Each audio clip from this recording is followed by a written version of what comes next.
One of the last points I want to touch on is the Team Rocket, Team Galactic, Team whatever's in the middle bridge. At the beginning, it really did start out like a children's game.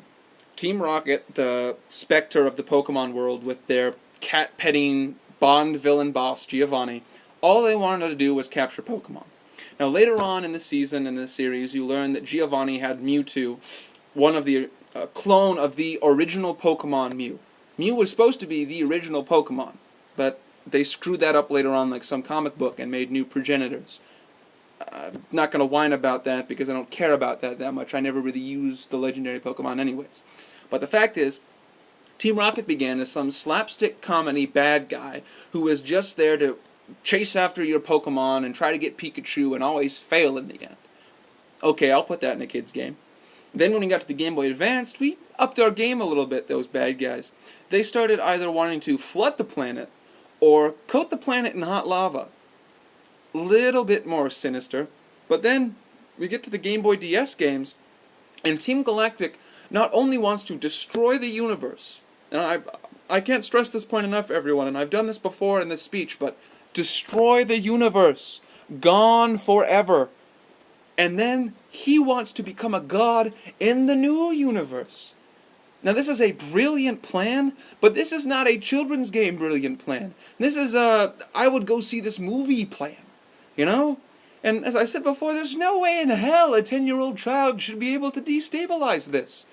These should be competent bad guys. This is like the KGB of the Pokemon world, and I can walk in with my 6 Pokemon and wipe them from the face of the galaxy.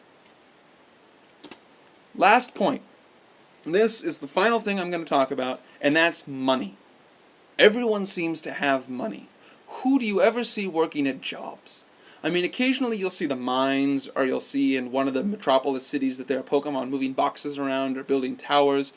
Well, that's great. So now instead of heavy machinery, we've got Pokemon doing labor for us, once again showing that they're second-class creatures that we not only use for sport fighting, but also apparently for cheap manual labor. Now, something that bothers me is that everyone seems to have money and yet they never have to work. And as a child, a 10-year-old child, I never have to work and yet I can accumulate several 100,000, whatever the monies are worth, simply by crushing the several hundred people I battle in a day. That's a little weird, you know? I don't have to worry about badges. I can be a millionaire, and all I had to do was have a couple of Pokemon duke it out, you know? I didn't get a degree. I never went to school. Oh, never mind school, which no one apparently goes to either. And if they do, as the Pokemon series taught us, it's school to learn about Pokemon battling. So, we have an economy that's based essentially off cock and dog fighting. I'm not going to say I don't disagree with this system. I mean, it seems easy and it's not a lot of work for me. But it still makes sense that maybe people should have to do some jobs or, you know, get a day job or go to school, work part-time at a fast food restaurant, and then train your Pokemon at the gym with you every night for an hour or so.